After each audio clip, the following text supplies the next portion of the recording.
As air rifles go, this one is very definitely a little bit different. And there's lots of interesting stuff with this rifle. So what is it? It is a Swedish excellent C11 or C11. They're difficult to accurately date, but as far as I can tell, this one was made sometime between 1946 and 1966. Now this is probably a newish one, so 1950s onwards, because the early ones, this is the pump handle here, and on the early ones the pump handle was brass. So this is probably a later one, so we'll probably go with 1950s. But it's in very, very good nick. So why are these a bit different? Well, first of all, obviously it's a trombone pump style pump up air rifle. You pull that out, pull it back in, and that pumps the air rifle up. It also has an unusual breech. It's a bit like a rolling block breech that you'd have on firearms, and I'll explain that and show that in a minute. It's also an unusual caliber. These were 5.4mm, which is slightly smaller than 2.2. 2.2 is 5.5mm.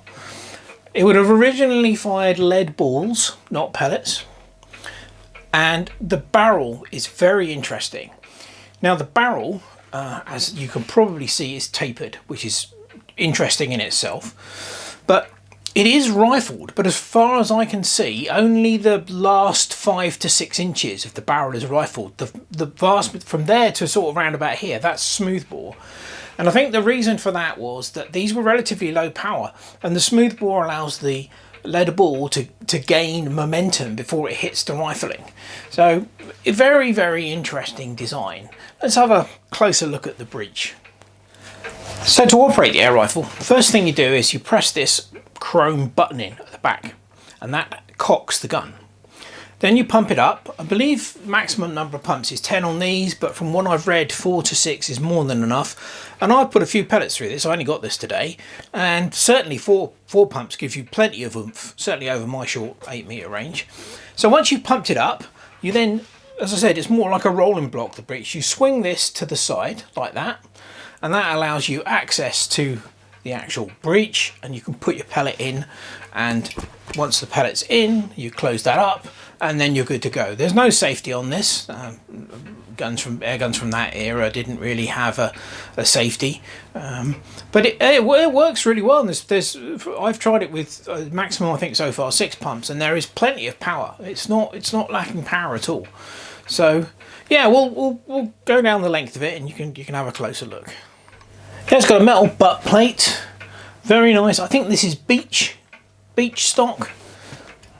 Very good condition. I was lucky with this one. I didn't have to pay an awful lot of money for it.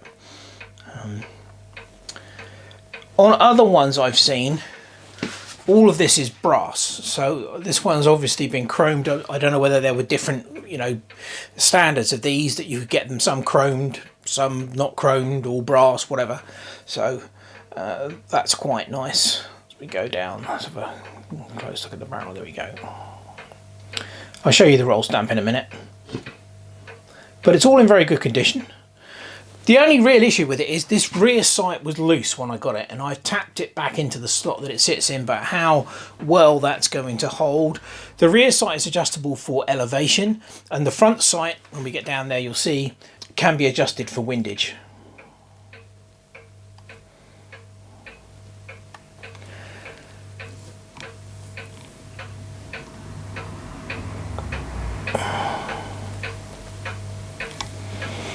Now I'm fairly certain that the pump handle is made from a different wood, and that would make sense. You want something really hard wearing for the pump handle.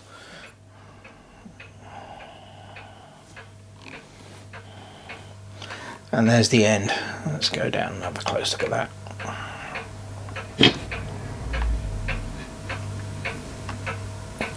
Hopefully you can see the front sight is on a dovetail, so you can tap it from side to side to adjust for windage. There's what's on top of the barrel. Now, my English is pretty crap, so I very definitely can't pronounce foreign languages, but I think it basically says excellent, and I think that's Gewehr, and then model C11 or C11. And from 1946 onwards, the manufacturer started marking their model numbers in Roman numerals. So we know that this one is after 46, put it that way. And yeah, as I say, overall in very good condition. Yeah, there's not really much else to say about it. As I said, I did the deep dive on the internet to find out as much as I could on these. One interesting fact was there are some almost identical rifles out there which are branded Baco, B-A-H-C-O.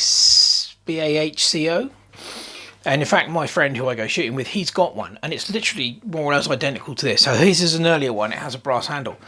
And I didn't realise what the story was behind that, but apparently at some point in the early 20th century, Excellent decided to build a new factory.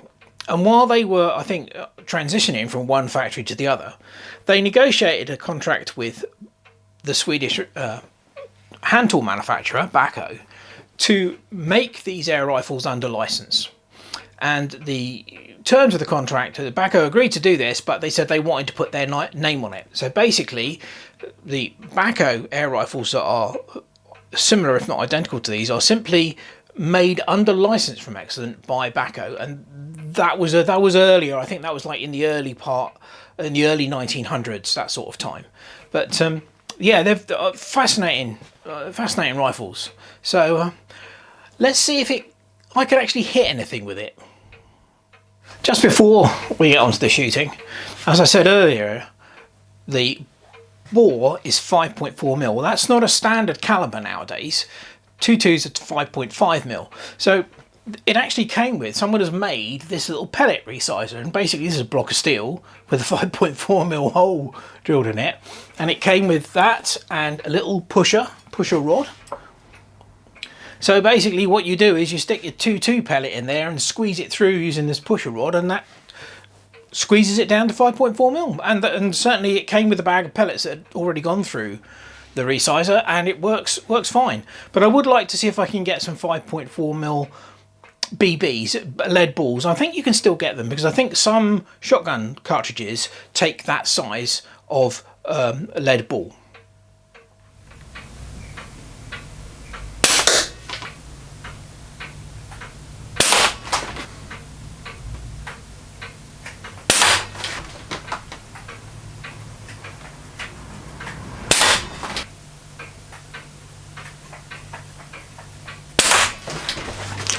Well, I'm not too unhappy with that.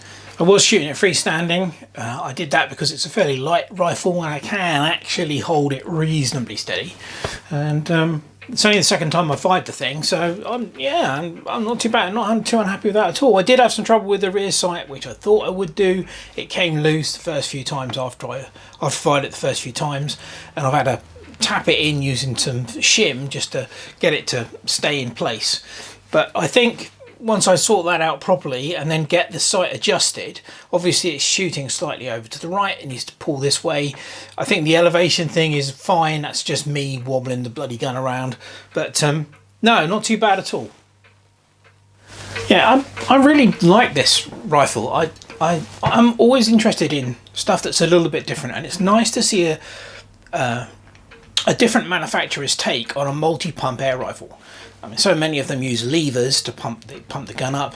There are a few other trombone style pump air rifles out there, but this works really well. I mean, I was using, I don't know, 5 to 6 pumps when I was firing it, and there's plenty of punch with that number of pumps. Say it would be fine over a 10-meter range. Obviously mine's only 8.5, but there's enough power there.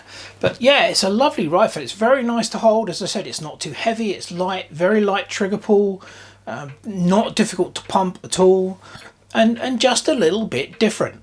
So well, I think that'll about wrap it up for the Excellent C11. Swedish Air Rifle from somewhere between 1946 and 1966, and a very nice addition to my collection. As always, hope you've enjoyed the video, and thank you very much for watching. Cheers.